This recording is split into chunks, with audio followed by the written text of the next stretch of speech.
नमस्कार विद्यार्थी मित्रांनो, तुमच्या सर्वांचं डबल ओ अकॅडमीच्या ई प्लॅटफॉर्मवरती स्वागत आहे।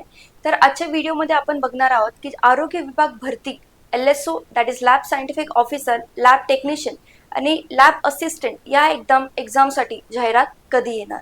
याच्यामध्ये बघा, आपल्या अकॅडमीमध्ये लॅब टेक्निशियनच्या आणि लॅब असिस्टंटच्या बॅचेस सुरू झालेल्या आहेत, ज्याच्यामध्ये आपण या लाईव्ह प्लस रेकॉर्डेड बॅचेस स्टुडंट्सला देतोय, ज्याच्यामध्ये जुन्या प्रश्नपत्रिकांचे विश्लेषण, सर्व विषयांचे रेकॉर्डेड लेक्चर्स, तांत्रिक प्रश्नांचा भरपूर सराव इथे मुलांकडून करून घेतला जाईल।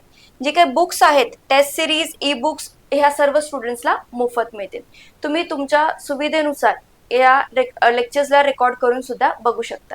जर तुम्हाला या बॅचेस बद्दल अधिक माहिती हवी असेल तर तुम्ही या नंबरवरती संपर्क करा आणि या बॅचेस बद्दल अधिक माहिती मिळवा। तर इथे बघा, जे DHS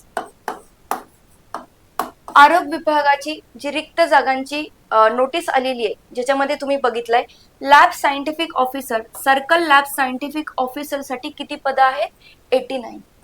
जर तुम्ही 90% मलेरिया 90% लॅब सायंटिफिक ऑफिसर साठी पद बघितले तर ते असणार आहे 296 आणि तेच मलेरिया लॅब सायंटिफिक ऑफिसर याच्यासाठी असणार आहेत 114 आणि लॅब असिस्टंट साठी असणार आहेत 93।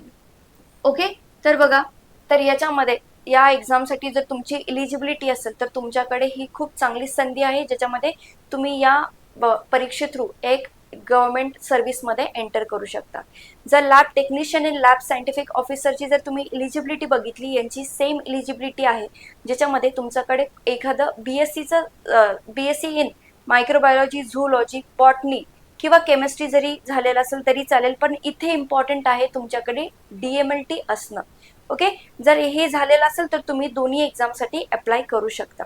ओके, या बॅचेससाठी एनरोल करण्यासाठी तुम्हाला जो डिस्क्रिप्शनमध्ये नंबर दिलाय याच्यावरती तुम्ही संपर्क करून या बॅचेसमध्ये एनरोल करू शकता।